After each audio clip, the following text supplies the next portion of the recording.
betul-betul memang difasilitasi dengan seperangkat aturan, seperangkat syariat yang ada di dalam Islam yang mengatur seluruh sendi kehidupan manusia. Kalau kita lihat di next slide itu, di sini kita lihat bagaimana ternyata yang namanya Islam dalam satu teori itu minimal itu ada tauhid, ada syariah, ada akhlak. Ya, dan ini sebenarnya sebagai sebuah teori, ya tentu saja dia sebenarnya menjadi satu kesatuan. Ya bukan berarti tauhid tersendiri, syariat tersendiri, akhlak tersendiri, tidak. Ya tetapi ini hanya untuk memudahkan pemahaman. Oke, next slide. Ketika bicara tentang syariah, maka bicara tentang aturan dari Allah Subhanahu wa taala yang kemudian dia itu diturunkan kepada Nabi Shallallahu alaihi wasallam melalui malaikat Jibril sebagai rahmat bagi seluruh alam. Nah, dari sini kemudian kita akan tahu ternyata dari syariah itu dipahami oleh fuqaha, ahli fikih itu, dan muncullah apa yang disebut dengan fikih. Dan fikih itu kita tahu ada fikih muamalah, ada fikih ibadah. Ya, ada fikih ibadah, ada fikih muamalah. Saya ingin memposisikan positioning nanti dari manajemen SDM ini. Jangan sampai nanti Ibu dan Bapak sekalian, ini benar nggak nih manajemen SDM syariah itu atau HRD syariah itu dia memang ada dalam rancang bangun dari dari ekonomi syariah. Ya, maka jawabannya adalah ada. Ya, dari mulai tadi Islam, ada tauhid, ada syariah, ada akhlak. Kemudian dari syariah itu dipahami oleh para ulama menjadi satu pemahaman fikih. Al-ilmu bil ahkami syar'iyyatil amaliyah al-muqtasabu min adillatiha tafsiliyah. Singkatnya adalah tafhimul mujtahidin ala nusus minal Qur'an wa sunnah. Nah, dari fikih ini ada nanti yang disebut dengan fikih ibadah. Yaitu aturan-aturan yang terkait dengan vertikal hubungan antara manusia dengan Allah Subhanahu wa taala. Kemudian ada fikih ibadah, di mana dalam fikih ibadah ini atau dalam fikih ibadah tadi yang kedua ada fikih muamalah, di sana terkandung terkandung aturan-aturan yang sifatnya dia itu dia itu tidak hanya vertikal tetapi horizontal. Nah, ini tadi yang disebut dengan syariat di next slide-nya. Oke, berikutnya, Ibu dan Bapak sekalian, setelah kita tahu ada fikih muamalah, nah dalam fikih muamalah ini kemudian dia berkembang bagaimana pola-pola hubungan antara satu manusia dengan manusia yang lainnya. Nanti kalau di bidang harta itu disebut dengan muamalah al-maliyah, atau muamalah al-iqtisadiyah. Nah, kemudian ada juga nanti muamalah al-idariyah. Artinya fikih muamalah seperangkat aturan terkait dengan bagaimana hubungan antara manusia dengan manusia yang lainnya, khususnya dalam bidang manajerial atau dalam bidang manajemen. Nah, disitulah posisi dari manajemen SDM syariah. Bahwasanya dia adalah bagian integral dari muamalah al-maliyah dan lebih spesifik lagi yaitu muamalah al-idariyah. Nah, oke. Itu kita sudah tahu posisi dari manajemen SDM. Jadi tidak ada keraguan lagi. La raiba fi. Tidak ada keraguan di dalamnya. Kalau masih ragu, nanti kita akan diskusi bersama. Baik. Next kita lanjutkan Ibu dan Bapak sekalian, ketika bicara tentang HRD syariah, terutama nanti berbasis tauhid, tentu saja ini menjadi satu hal yang sangat penting. Kenapa? Apalagi kalau kita kaitkan dengan pandemi COVID-19 ini, bagaimana ternyata perusahaan yang mengalami berbagai goncangan ekonomi saat ini, kemudian bagaimana nih HRD Syariah menjawab tantangan ini? Nah, ini yang saya rasa akan sangat menarik sekali kita diskusikan di kesempatan kali ini. Oke, Nah, ketika bicara tentang paradigma, ya, bagaimana pola, nanti Dr. Agus akan menjelaskan tentang rancang bangun dari SDM syariah, ya, terutama nanti di buku yang kedua ini agak cukup cukup mendasar, ya, dari sisi perubahannya. Kenapa? Karena ketika bicara tentang manajemen, ketika bicara tentang pola-pola pengelolaan, tentu saja yang paling penting itu adalah apa? Didasari, ya, dia punya pondasi yang sangat kokoh, yaitu tauhid. Nah, ini yang saya dengar dari senior-senior, terutama dari ada Pak Dr. Syafi Antonio, kemudian juga Pak Dr. Adi Warman Karim, ya, kemudian juga yang lainnya, banyak sekali tokoh-tokoh ekonomi syariah kita itu mengatakan bahwa ada satu yang hilang, ya, dalam pola-pola perekonomian syariah, yaitu apa? Nilai dari tauhid yang itu menjadi hal yang paling penting. Dan saya ingat sekali dengan rahimahullah Pak Yazid, beliau dari Tazkiyah, kemarin baru meninggal dunia. Beliau mengatakan, ya, sangat simpel sekali, ya, ketika ada pertanyaan, kenapa perusahaan syariah itu tidak maju? Ya, saya ulang lagi. Jadi ini saya kutip dari rahimahullah, beliau Pak Yazid, beliau mengatakan, kenapa perusahaan syariah itu tidak maju atau malah mungkin bangkrut dan lain sebagainya? Jawabannya simpel sekali. Jawabannya adalah karena perusahaan syariah itu belum betul-betul syariah. Nah, ini berarti apa? Pola dari syariah itu memang harus dikembangkan terus menerus, perbaikan. Oke, mungkin sekarang perbankan itu masih ada kekurangannya, mungkin juga asuransi mungkin juga beberapa masih ada kekurangannya, maka perbaiki terus menerus. Tugas kita bersama untuk terus memperbaikinya, dan perbaikan itu lagi-lagi Ibu dan Bapak sekalian, itu harus didasarkan kepada tadi keyakinan yang mendalam, keyakinan bahwasanya the super manager itu adalah Allah Azza wa Jalla. Alhamdulillahi Rabbil Alamin. Rabbun itu adalah pemilik, al-malik. Kemudian juga Rob, ya, the manager, orang zat yang mengelola. Nah, dari sini kita bisa memahami bagaimana ternyata pola sumber daya, pola dari manajemen sumber daya manusia itu harus didasari kepada tauhid. Harus didasari kepada apa? Keyakinan. Ya, kalau bahasa populernya itu adalah kepada spiritualitas, ya, kepada deep spirituality. Ya, keyakinan yang mendalam. Allah itu adalah Rob, Allah itu adalah Ilah, Allah itu adalah Al-Mudabbir, Ar-Razak, ya, dan Asmaul Husna yang lainnya. Ya, ini menjadi satu hal yang sangat penting. Kenapa? Karena banyak di antara kita yang kemudian menganggap bahwasanya tidak ada korelasi antara manajerial atau antara aktivitas manajemen, ya, dengan apa? Dengan tauhid. Padahal di next slide itu ada hubungan piramida yang sangat luar biasa, korelasi tauhid dengan MSDM, yaitu antara hablum minallah, kemudian hablum minan nas, kemudian hablum minal alam. Ya, jadi tiga ini, ya, tiga atau piramida ini menjadi satu ikatan, satu korelasi yang menjadikan apa? Manajemen sumber daya manusia syariah itu memiliki kekhasan, memiliki satu value, memiliki satu tanda, signs daripada tanda-tanda keridhaan Allah Subhanahu wa Ta'ala. Baik, Ibu dan Bapak sekalian, saya mungkin jelaskan sedikit, nanti lebih lengkapnya akan dijelaskan oleh Dr. Agus terkait dengan bagaimana dari rancang bangun. Oke, this slide, ya. Slide sebelahnya lagi. Nah, ini adalah rancang bangun dari manajemen sumber daya manusia. Ya, bagaimana, ya, tadi tauhidullah itu menjadi pola yang yang betul-betul memang dia bisa dikatakan itu terpatri, ya, dalam diri-diri dari mulai the manajernya, demikian juga SDM-nya.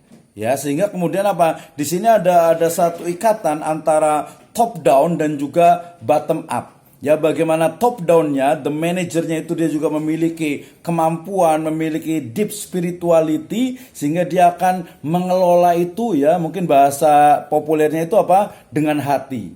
Ya, bagaimana dia bukan lagi yang sekarang merebak, ya. Kalau kita mengenal dulu ada namanya kapitalisme, ya, atau kapitalisme, sekarang berkembang apa yang disebut dengan apa? Dengan kapitalisme religius. Ya, di mana religiusitas itu atau keberagamaan itu hanya menjadi topeng, ya, bagi apa? Bagi kapitalisme yang ada. Dan ini juga nampak sekali, sehingga ada beberapa teman juga yang agak sedikit kecewa dengan apa? Dengan pola-pola manajemen ekonomi dan bisnis syariah. Katanya ini sama juga dengan kapitalisme. Ya, kalau dia itu memang tidak memiliki tadi deep spirituality, ya. Nah, bagaimana nih mengelolanya? Jadi tadi tauhidullah itu dia bukan hanya untuk manajernya dalam artian yang spesifik, tetapi seluruh sumber daya manusia itu harus terus menerus. Nah, pola-pola, ya, semisal kita ambil dengan pola-pola halakoh, ya, pola-pola mungkin dia ada usroh, pola-pola bagaimana kajian-kajian itu, ya, tazkiroh itu secara terus menerus agar apa? Terwujud tadi, ya, adanya Islamic corporate culture. Ini juga menjadi hal yang sangat menarik sekali. Nah, oke, berikutnya. Ketika bicara tadi tentang tauhid, tentu saja kita bicara tentang bagaimana sifat Islam yang universal, ya, universe itu di surat An-Nahl ayat ke-89, kemudian juga komprehensif, ya, tibyanan likulli syai'in di Al-Baqarah 85, kemudian juga pasti dia mengandung unsur apa? Maslahah. Nah, ini yang paling penting karena kita diingatkan dengan surat Al-Anbiya ayat ke-107, dikatakan a'udzubillahi minasyaitonirrajim wa ma arsalnaka illa rahmatan lil alamin. Sehingga kemudian apa? Pola manajerial Nabi atau bahasa kerennya mungkin prophetic management, ya, itu ternyata memang betul-betul dia dipandu oleh wahyu. Ini yang berbeda, Ibu dan Bapak sekalian, ya, ada panduan wahyu yang kemudian dia berkolaborasi dengan juga kecerdasan manusia dan juga pola-pola yang memang terbentuk sehingga memiliki tentu saja kalau bahasa ini adalah distingsi, ya, memiliki distingsi yang ya pasti berbeda dengan yang lainnya. Kalau manajemen SDM-nya mungkin pola-pola oriental, dia akan melihat mungkin katanya dengan hati. But the problem is, ya, masalahnya adalah hati yang mana? Jangan-jangan hati yang dipenuhi dengan apa? Dengan ideologi-ideologi yang tidak sesuai dengan Islam. Atau mungkin kecerdasan manajerial dengan pola-pola western. Ya, kita bukan anti barat tentu saja, tapi western yang mungkin terlalu mengandalkan kecerdasan IQ sehingga kemudian apa? Karena kecerdasan itu akhirnya terjadi apa? Eksploitasi. Ya, saya ingat sekali ya bagaimana ternyata kita yang katanya pengen terus bersyariah itu ternyata kadang masih melakukan eksploitasi baik kepada tenaga kerja ataupun ya kepada perempuan dan lain sebagainya. Tadi saya menyebut dengan kapitalisme religius itu bukan tanpa dasar, itu riset yang dilakukan di Pekalongan. Di Pekalongan itu terkenal dengan apa? Tentu saja batiknya. Nah, juragan-juragan batik itu rata-rata mereka itu adalah tokoh agama. Ya, rata-rata mereka adalah tokoh agama juga tokoh masyarakat. Kemudian yang kerja itu ada ibu-ibu, ada yang remaja dan lain sebagainya, mereka dipekerjakan. Ternyata pola-pola hubungan antara staf, karyawan tadi pekerja batik itu dengan apa? Dengan juragan, dengan pemiliknya, ownernya, itu ternyata ya kesannya itu ya kapitalisme. Ya, mendapatkan untung sebanyak-banyaknya ya dengan tenaga diperas sedemikian rupa dengan gaji sedikit mungkin. Nah, kalau nanti kita bicara tentang gaji itu masuk di sesi Islamic Compensation and Benefit. Itu sudah kami lakukan di tim HRD Syariah ini. Nanti akan ada di next step, mungkin di next seminar berikutnya. Oke. Nah, itu tadi ketika bicara tentang apa? Tentang pola-pola dari tauhid menjadi apa? Menjadi asas bagi manajemen sumber daya manusia. Kemudian manajemen SDM ini adalah bagian integral tentu saja dari syariat Islam. Ya, sehingga kita akan mengatakan betul bahwasanya manajemen sumber daya manusia itu diatur oleh Islam, baik secara global ataupun secara rinci. Secara global, Islamic values, nilai-nilai di dalam Al-Quran dan As-Sunnah, serta akwal dari A'immah itu menjadi panduan. Yang itu adalah wahyu. Ya. Kemudian yang kedua adalah bagaimana contoh real, secara spesifik, secara real, bagaimana Nabi SAW itu mengelola SDM-nya. Sehingga banyak sekali pertanyaan terkait dengan bagaimana ya, atau sebagian apa, atau mungkin organisasi mana, ya, lembaga mana ya yang memiliki SDM paling militan. Nah, tentu saja bahasa militan ini adalah seorang staf atau karyawan atau pegawai yang memiliki loyalitas. Ini makna militan nanti akan dijelaskan kembali oleh Dr. Agus. Oke, nah tadi Rasulullah SAW itu adalah telah mencontohkan bagaimana aplikasi dari MSDM, ya, manajemen sumber daya manusia. Dan kalau begitu berarti bagaimana ketika kita mengelola mengelola SDM itu didasarkan kepada apa? Nilai-nilai syariah. Kenapa? Karena setiap manajer, setiap SDM yang menjadikan aktivitasnya didasarkan kepada nilai-nilai syariah itu akan bermakna ibadah.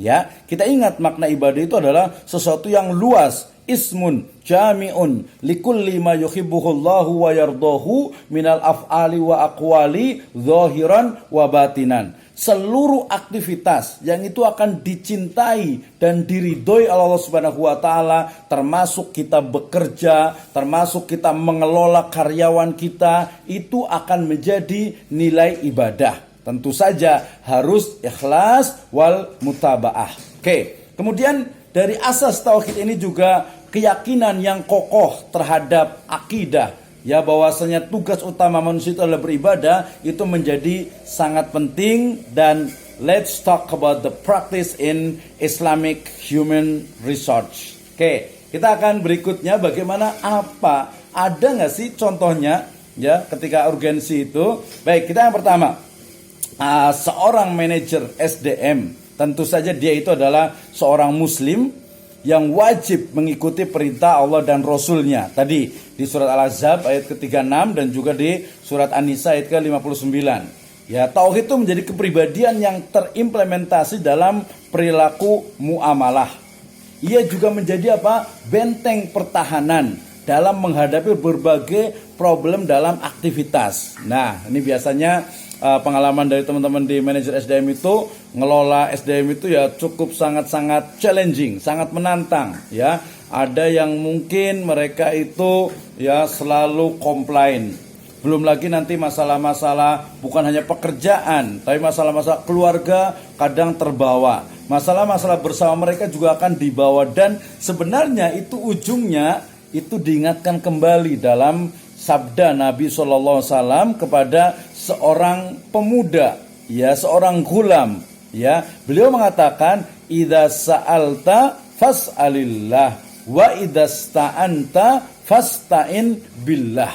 It's a very amazing, sangat luar biasa sekali kalau seorang manajer SDM itu bisa menjawab dengan jawaban ini, ya, menjawab dengan jawaban ini, ya. Ini sangat luar biasa. Oke, kalau implementasinya nanti, kalau tadi kan banyakkan teori, kalau ketika bicara tentang implementasinya, maka berarti bagaimana diawali dengan seorang atau menjadi MSDM itu adalah seorang yang memiliki hati yang selamat. Ada yang qalbun salim, ya. Kemudian juga diingatkan bahwa aktivitas itu adalah ibadah, dan juga etos kerja dalam bekerja itu merujuk kepada surat Ali Imran ayat ke-200 itu adalah jihad sebagai etos dalam bekerja, ya. Maka bersungguh-sungguh, jihad dalam konteks bersungguh-sungguh dalam bekerja. Nah, ini yang banyak terjadi, ya. Banyak perusahaan itu yang mungkin dari sisi kesungguhannya, mungkin disiplin sudah oke, banyak macam-macam ya, berbeda-beda ya. Ada yang mungkin kedisiplinannya itu kurang, maka diingatkan kembali ya. Ternyata kemudian disiplinnya udah bagus tapi kualitinya itu kurang, kualitasnya banyak nih ya. Yang kalau bahasa sekarang yang tren itu adalah korupsi waktu ya, korupsi waktu, bekerja jam sekian, jam 8 masuk, keluar jam 4. Ya, oke, udah tepat jam 4 sampai jam 8 sampai jam 4, tapi kemudian kualitasnya lebih banyak, apalagi ada wifi, kemudian juga ada fasilitas yang lainnya. Nah, ini juga tidak bagus juga, tapi bukan berarti juga harus serius gitu. Ada masa-masa. Kalau perkataan dari Nabi, sabda Nabi itu apa? Kepada Hanzalah itu saatan. Maka kalau kita ya sedikit membandingkan dengan di perusahaannya Google umpamanya, dengan ada tempat tidur, ada tempat olahraga, ada tempat mungkin lebih cozy, lebih kongko, itu juga menjadi satu hal yang sebenarnya ya menarik juga. Kenapa? Karena kalau kita lihat di zaman Nabi, ya contoh saja fungsi masjid.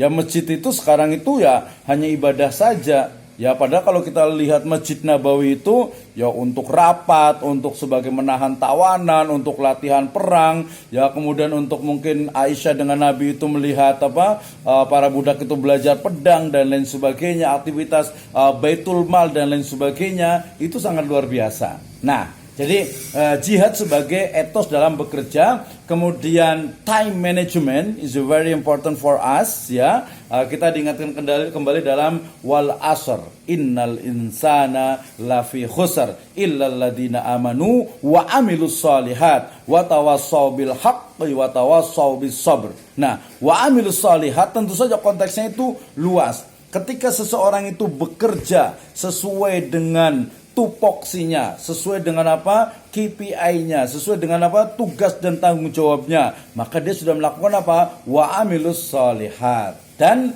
tanafus, ta'awun, tadomun itu menjadi ruh dalam bekerja.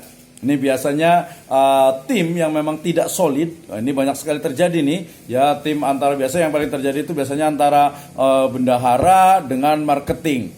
Ya, marketing pengennya pengelola itu banyak, bendahara agak dihemat-hemat dikit. Nah, akhirnya terjadi sering ya percekcokan. Nah, bagaimana tanafus, ta'awun, tadomun, tentu saja takaful ya. Nah, ini menjadi satu hal yang memang harus ada, menjadi ruh dalam sebuah tim. Kemudian tentu saja amanah dan profesional. Kita diingatkan dengan surat Al-Mulk ya. Tabarakalladzi biyadihil mulku wa huwa ala kulli syai'in qadir alladzi khalaqal mauta wal hayata liyabluwakum ayyukum ahsanu amala, dan seterusnya. Itu menjadi dasar bagi kita. Oke, terakhir ini yang juga kita akan bahas, yang sudah sering kita dengar, bagaimana fenomena dari SDM syariah saat ini ya, di mana kebanyakan itu ya apalagi di perbankan, kemudian juga di lembaga bisnis, lembaga ekonomi ya, kemudian juga dari berbagai sekarang tren dari industri